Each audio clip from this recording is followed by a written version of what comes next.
My name is Harvey Wilson, 51 years old, and until recently, I was a senior driver at Heartland Freight Solutions out of Tulsa, Oklahoma. I'd been with them for 15 years, since they were just 3 trucks and a whole lot of hope. Now they boasted 28 rigs, big contracts across the Midwest, and a new operations manager who didn't know loyalty if it hit him with a tire iron. When Heartland got snapped up by some investment firm last spring, I figured changes were on the horizon. I just didn't think they'd start by axing me. The new ops guy, Darren Kelly, all MBA and shiny shoes that had never seen a day on the road, had been eyeing my salary for weeks, muttering about legacy costs. That morning, I'd just rolled in from a 3-day haul to Denver, on time as always, when Darren called me into his glass box of an office. The termination papers were already printed. My replacement, some kid barely out of driving school, was cooling his heels in the break room. "We need to streamline operations, Harvey," Darren said, avoiding my gaze. "Nothing personal, just numbers. Your salary is nearly double what we can pay a new guy." If this story of a hardworking man facing corporate coldness resonates with you, stick around. And if you haven't already, please hit that subscribe button for Life Stories 1 to hear how this all turned out. I just nodded. Didn't waste my breath telling Darren that Thompson Foods had been shipping exclusively with us for 8 years because I'd helped their dock manager move his mother's furniture when her nursing home suddenly closed. Didn't bother mentioning that Western Distributing renewed their contract 3 times because I always found a way to make their emergency shipments happen, even on Christmas Day. 15 years, a perfect safety record, never missed a delivery window, knew every single client by name. "Severance is 2 weeks, Darren mumbled, pushing the papers across his polished desk. "Company policy." I signed without looking, handed over my keys, my security badge, my company credit card, said, "Thank you for the opportunity," and walked out. In the parking lot, I sat in my old pickup for nearly an hour, not really angry, just thinking about those clients who'd become more like friends, about the Christmas cards I got from shipping managers in 6 different states, thinking how this Darren character didn't get it. In this business, shipments moved on relationships just as much as they moved on diesel. My phone buzzed. Bill Thompson himself. "Heard what happened. Those corporate idiots. Call me." Then another from Jerry at Western. "This true about you leaving? Let's talk before you make any decisions." By the time I finally pulled out of Heartland's lot, 3 more messages had chimed in. I didn't answer, just drove home, sat on my porch and watched the Oklahoma sun paint the sky orange. They'd fired a driver, sure, but they'd lost a hell of a lot more. I started at Heartland back when it was just old man Jenkins and his son, trying to build something from the ground up. Jenkins taught me everything: how to wrestle a rig through mountain passes in a blizzard, how to talk to clients so they felt heard, how to MacGyver a solution on the road without burning up the dispatch line. "The freight business ain't about trucks, Harvey," he'd always say. "It's about trust." For 15 years, I built that trust, 1 mile, 1 handshake at a time. That monster ice storm in Kansas City back in 2016, I was the one who got medical supplies through to 3 different hospitals when no one else could. Floods washed out the main highway to Wichita? I knew the back roads, the forgotten county lines. Thompson Foods needed an emergency run of packaging after their warehouse burned down. I drove 36 hours straight, fueled by coffee and sheer willpower to make it happen. My wife, Elaine, she knew the drill. Sometimes I'd be gone for days on end, but I always came home with stories. Our kids grew up with me on the road half their lives, but they never doubted I'd be there for the big stuff. Missed a few baseball games, yeah, but never a graduation, never a birthday. When Jenkins sold the company 5 years back, things started to shift. More paperwork, less flexibility. But the new management kept me on, mainly because clients specifically asked for me. "Send Harvey," they'd tell dispatch. "We know it'll get there if he's driving." Then Darren arrived 6 months ago, fresh from some logistics giant in Chicago. All he talked about were efficiency metrics and driver rotation. He couldn't grasp why we'd let certain clients practically set their own delivery windows, or why Thompson Foods always got priority. "They're not our biggest account," he'd argue. "No," I'd explain patiently, "but they're our most loyal. Been with us since day one." He'd just flash that empty corporate smile. "Loyalty doesn't show up on the balance sheets, Harvey." I saw the cracks appearing, heard whispers of rate hikes for our oldest, most loyal clients, watched Darren hire drivers based on how cheap they'd work, not how well they could handle a rig. Saw him cut corners on maintenance until the trucks were practically begging for mercy. 3 weeks ago, I pulled him aside after he reamed out Dave, one of our best mechanics, for wasting time on preventative maintenance. "You keep this up, you're going to lose good people," I warned him. Darren just laughed. "Everyone's replaceable, Harvey. That's business 101. I didn't argue, just kept doing my job, checking in with my clients, making my deliveries, trying to hold things together while the ground crumbled under us. Little did I know, I was next on his replacement list. After an hour of watching that Oklahoma sunset, I finally picked up my phone and started going through the messages. Bill Thompson wanted to meet for coffee the next morning. Jerry from Western Distributing was practically demanding to know if I had plans to drive for another company. Maria at Lakeland Foods had just sent a string of angry face emojis followed by a curt "call me." I went inside, put on a pot of coffee, and sat down at the kitchen table. Elaine was working a late shift at the hospital, so the house felt unnervingly quiet. I pulled out my old logbooks, 15 years of routes, deliveries, handshakes, and relationships. Heartland Freight might have owned the trucks, but they didn't own those connections. They'd fired a driver, all right, but they'd completely overlooked the web of trust I'd spent a decade and a half weaving. My phone rang. It was Jenkins. The old man must have heard the news through the freight grapevine. "Damn shame what they're doing to my company, Harvey," he said, his voice gruff, laced with the kind of anger only a founder can feel. "Never should have sold." "You did what you had to, Jenkins," I said, remembering his wife's steep medical bills around that teat. "Still," he cut in, "I built that place on relationships, not spreadsheets. These new boys, they don't understand the first thing about this business." After we hung up, I just sat there, staring at my hands, calloused, weathered from years of gripping steering wheels, wrestling with tarps, and solving problems on the fly. 15 years, gone with a single signature on a termination form. The next morning, I met Bill Thompson at the Riverside Cafe. He didn't beat around the bush. "Heard what happened," he said, sliding into the vinyl booth across from me. "Bunch of corporate pencil pushers. You've personally saved our bacon more times than I can count, Harvey." "Just doing my job, Bill," I mumbled into my coffee. "No," Bill shook his head firmly. "You did more than your job. Remember when our main cooling system failed at the Broken Arrow warehouse? Middle of July. You got that critical shipment rerouted to our backup facility at 2 a.m, in the middle of that freak thunderstorm," I shrugged. "Freight doesn't wait for good weather." Bill leaned forward, his expression serious. "We've got a contract with Heartland, yeah? But it's got a 30-day termination clause. So who are you driving for next, Harvey? Because that's where Thompson Foods' business is going." I hadn't even begun to think about next steps. Not really. But Bill's words, that unwavering loyalty, planted a seed. By lunchtime, I'd had a similar conversation with Jerry from Western Distributing. "You tell me where you land, Harvey, and our loads follow," he'd said. By dinner time, 3 more long-standing clients had reached out with the same message. Driving home that evening, I passed Heartland's yard. My old rig, Unit 212, was already being prepped by that young kid Darren had hired. Through the brightly lit office windows, I could see Darren in a meeting, jabbing a finger at charts on a projection screen.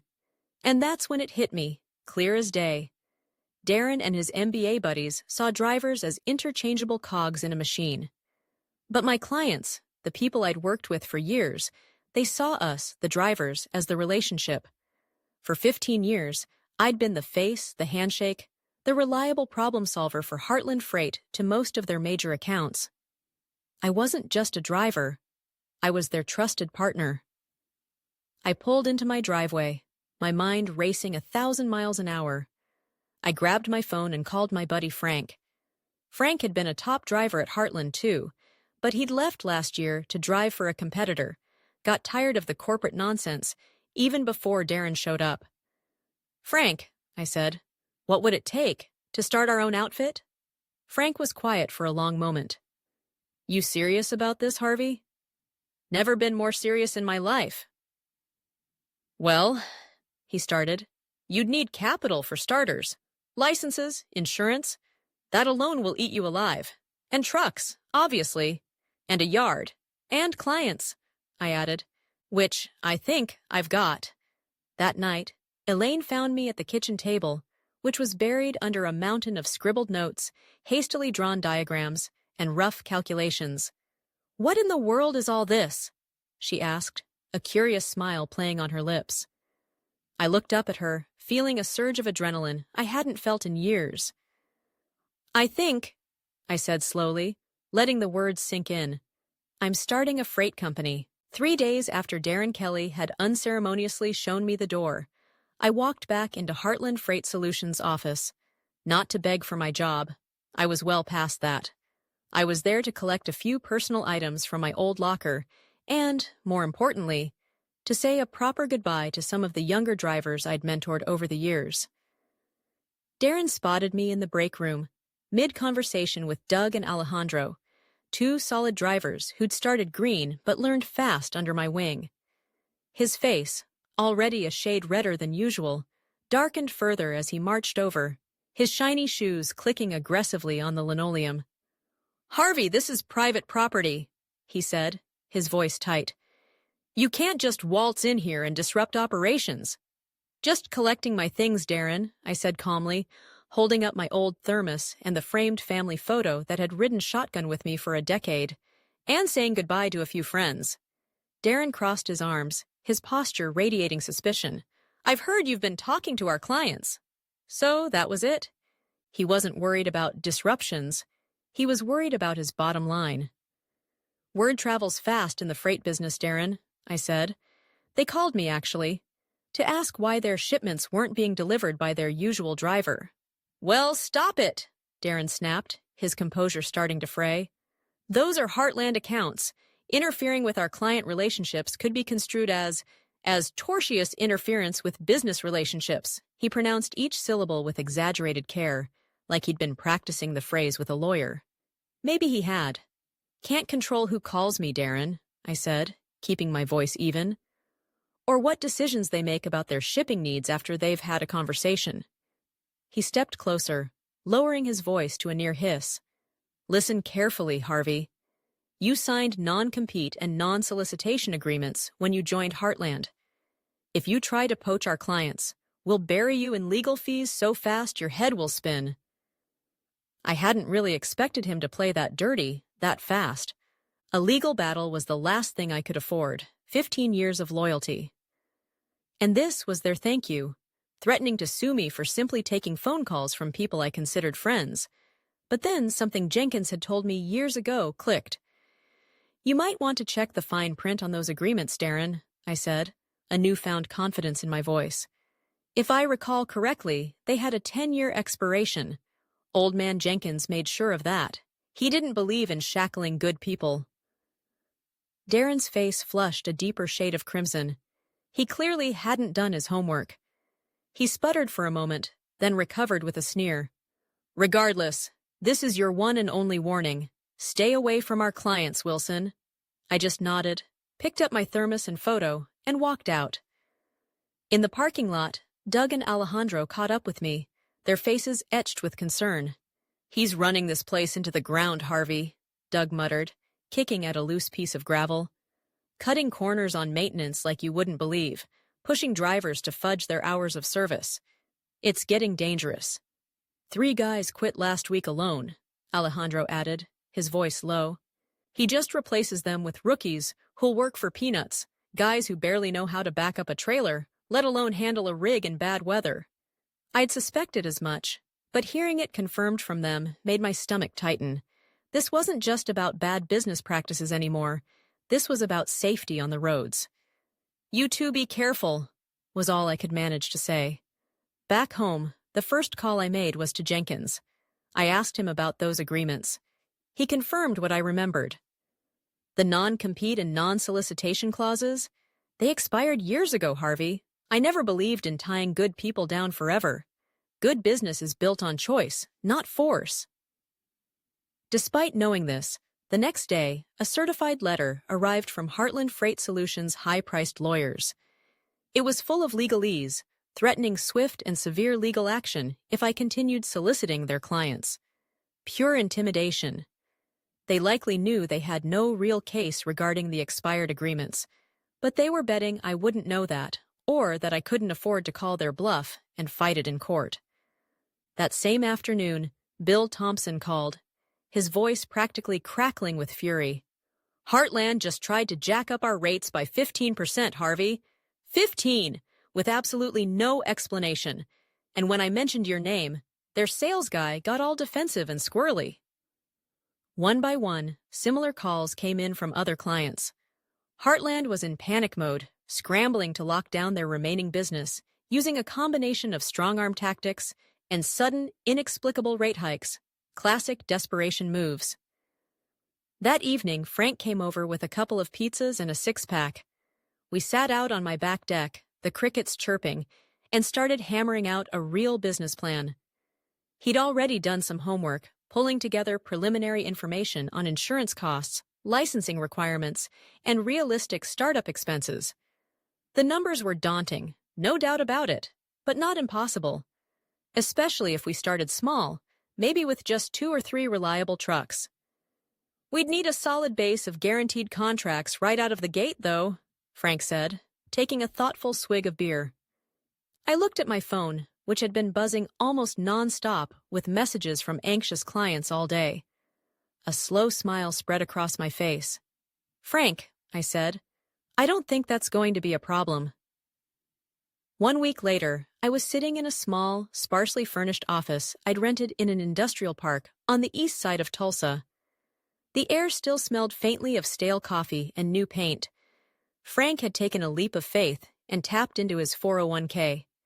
I'd pulled every spare penny from our savings. Together, we'd managed to secure financing for 2 used but solid freight trucks. It didn't look like much compared to Heartland's sprawling fleet, but it was a start. Our start. We'd officially filed the paperwork to establish Wilson and Reynolds Freight, LLC, applied for our DOT authority, got the insurance squared away, expensive as all get out, but our combined decades of clean driving records helped keep the premiums from being totally astronomical. We'd even found a decent used Peterbilt that would be ready for us by the end of the following week.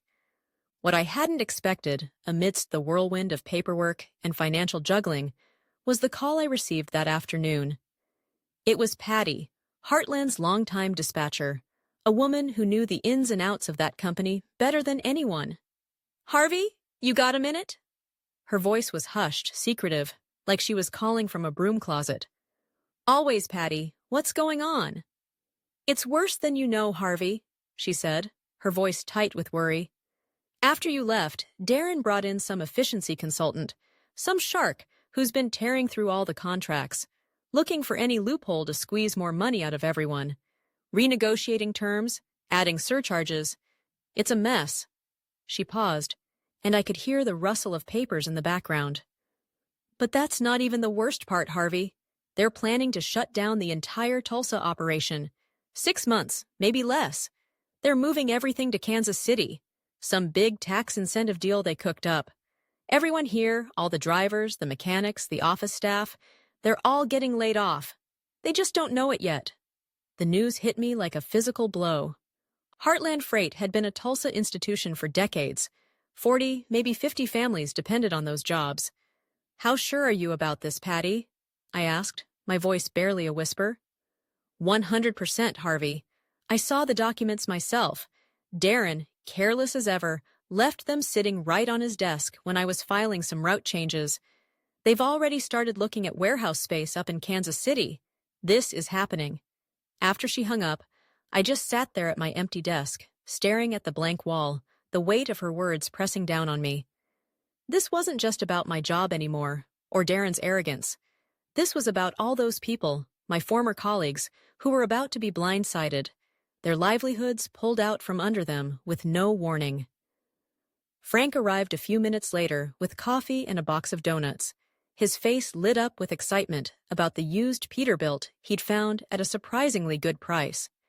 He stopped short when he saw my expression. "Harvey? What happened? You look like you've seen a ghost," I told him what Patty had shared. His face, usually so jovial, hardened into a grim mask as I spoke. "So all this talk about efficiency and streamlining," he said, his voice low and angry. "It was all just smoke and mirrors. They were planning to dump everyone all along." "Seems that way," I replied heavily. Frank sank into the only other chair in the office, the coffee and donuts forgotten on the corner of the desk. "We need to think bigger, Harvey. What do you mean?" "If they're shutting down in 6 months anyway," Frank said, his eyes intense, "we shouldn't just be planning to pick up a client here and there. We should be planning to pick up as much of that Tulsa business as we possibly can. Maybe all of it." He was right. This wasn't about getting back at Darren Kelly anymore, or even just about salvaging my own career. This was about preserving what old man Jenkins had built, the relationships, the trust, the jobs that supported our community. We spent the rest of that day and most of the night tearing up our initial business plan and starting over.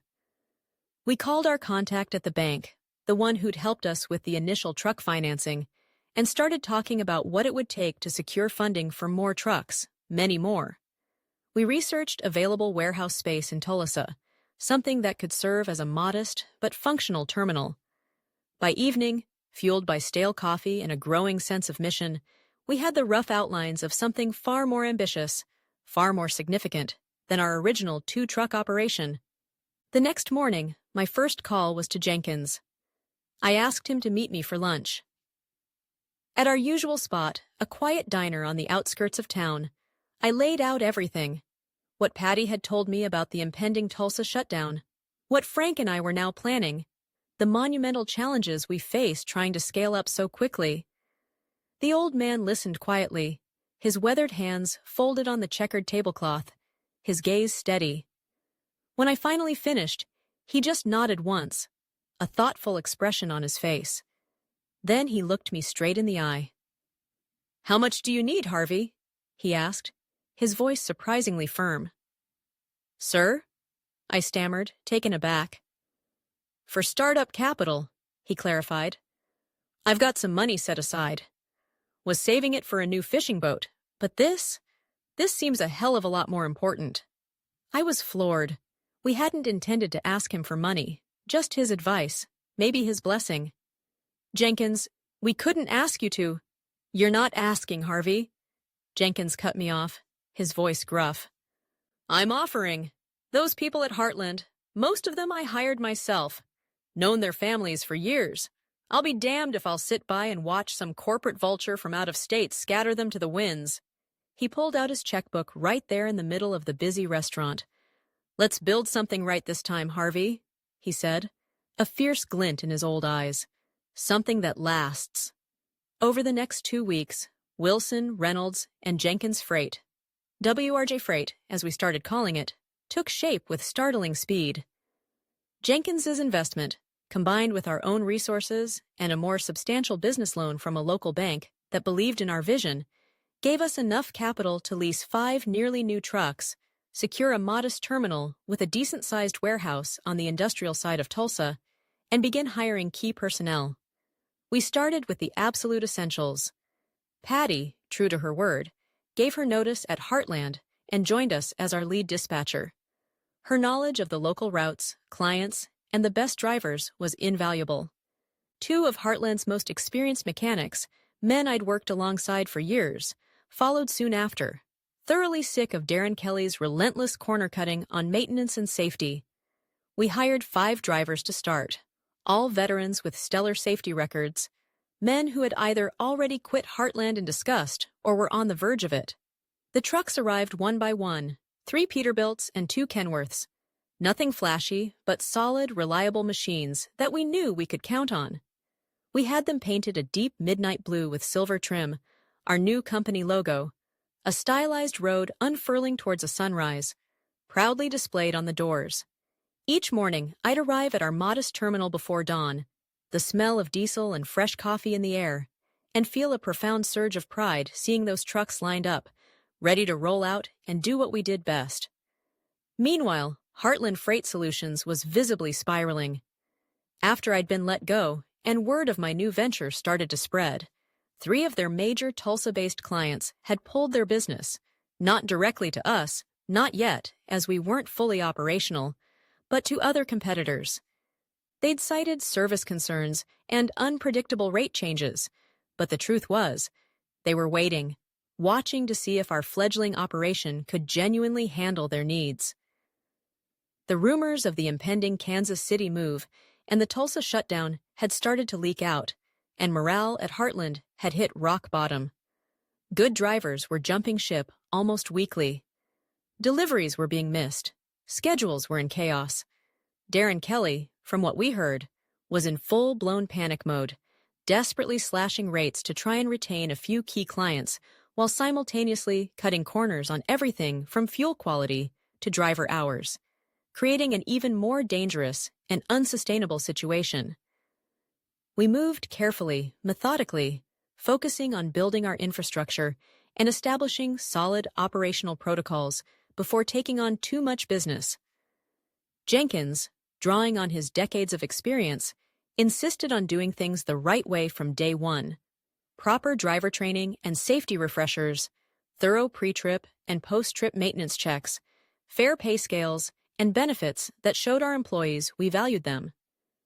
The money will follow if we focus on quality and treat people right, he kept saying. He was our moral compass. By the 3rd week of operations, we were ready to actively approach clients. I started with Thompson Foods, my longest and deepest professional relationship. Bill Thompson met me in his office, a place I'd been countless times over the years. He meticulously examined our rate sheets, our insurance certificates, our DOT compliance records, and the qualifications of our initial driver roster. He asked tough, pointed questions about our capacity, our contingency plans for breakdowns or delays, and our long-term strategy. "This all looks solid, Harvey," he said finally, leaning back in his chair. "But I've got to tell you, Heartland just dropped their rates significantly for us. They're practically giving away the shipping just to keep our business." "They can't sustain those rates, Bill, and you know it," I replied calmly. "And even if they could, they can't match the service and reliability we're going to provide. Plus," I added, "there's something you should know about their long-term plans for Tulsa." I told him about Patty's discovery, about the planned move to Kansas City. Bill's face darkened as I spoke. "So, all their recent promises about dedicated local service and quick response times, that's all going to be impossible to keep once they relocate their entire operation hundreds of miles away." He nodded slowly, processing the information. "We'll need to phase this transition carefully, Harvey. We absolutely cannot afford any disruptions to our supply chain." "We've got a plan for that," I assured him, outlining our gradual implementation strategy, designed to seamlessly integrate their shipments into our growing capacity. By the end of that meeting, we had a handshake deal. Thompson Foods would move 20% of their shipping volume to ASP Freight immediately, with the rest transitioning over the next 60 days. Similar conversations played out with Jerry at Western Distributing, Maria at Lakeland Foods, and half a dozen other major clients who had been with Heartland for years, primarily because of the relationships they'd built with drivers like me. Not all of them signed on the spot, but most began shifting significant portions of their business our way. We weren't just taking clients, we were taking the good people too. Every week, it seemed, another disillusioned Heartland employee would quietly approach us, looking for an opportunity to work for a company that respected them. We couldn't hire everyone, but we took the best. Experienced dispatchers, skilled mechanics, reliable and safe drivers. Then came the moment that confirmed, beyond any doubt, that we were on the right path. Doug, the driver I'd mentored who was still, reluctantly, at Heartland, called me one evening, his voice buzzing with excitement. "Harvey, you won't believe this. Darren just announced they lost the Cornerstone Builders account." Cornerstone was Heartland's single biggest client, accounting for nearly 30% of their total business. "What happened?" I asked, trying to keep my own excitement in check. "Word is," Doug said, "they found out about the Kansas City move from one of their contacts at Western Distributing. They were furious. They've already signed with someone else." I asked the obvious question. "Who'd they sign with?" Doug laughed, a genuine hearty laugh. "That's the best part, Harvey. Not you guys, not yet anyway. They went with National Logistics. Darren's been running around the office screaming that you somehow engineered the whole thing, but everyone knows it's his own damn fault for trying to pull a fast one." The plan, or rather the inevitable consequence of Heartland's own destructive actions, was working better than we could have ever hoped. We didn't need to actively poach all of Heartland's business. The company was imploding spectacularly all on its own. 2 months to the day after being fired, I was back behind the wheel of a big rig, this time one with Wilson, Reynolds, and Jenkins Freight, proudly lettered on the door. I was delivering a critical, time-sensitive shipment of replacement parts to Thompson Foods. Their main production line had suffered an unexpected breakdown, and they needed these parts by morning to avoid a costly shutdown, just like old times. As I carefully backed our gleaming Peterbilt up to Thompson's loading dock at 4 a.m., Bill Thompson himself was there waiting, despite the ungodly hour. "You're a lifesaver, Harvey," he said, shaking my hand warmly as I handed him the manifest. "Our production manager says we can be back online within 2 hours now, thanks to you." I helped unload the pallet, then joined Bill in his office for a much-needed cup of strong coffee. He seemed a bit distracted, glancing at his phone repeatedly. "Everything okay, Bill?" I asked. "Just waiting for confirmation on something," he said, pouring more coffee. "Should be any minute now." His phone buzzed. He read the message, then a broad smile spread across his face. "It's official, Harvey. As of this morning, Thompson Foods has terminated its contract with Heartland Freight Solutions. You're now handling 100% of our freight." I knew this was coming. We'd been gradually taking on more and more of their business as we scaled up.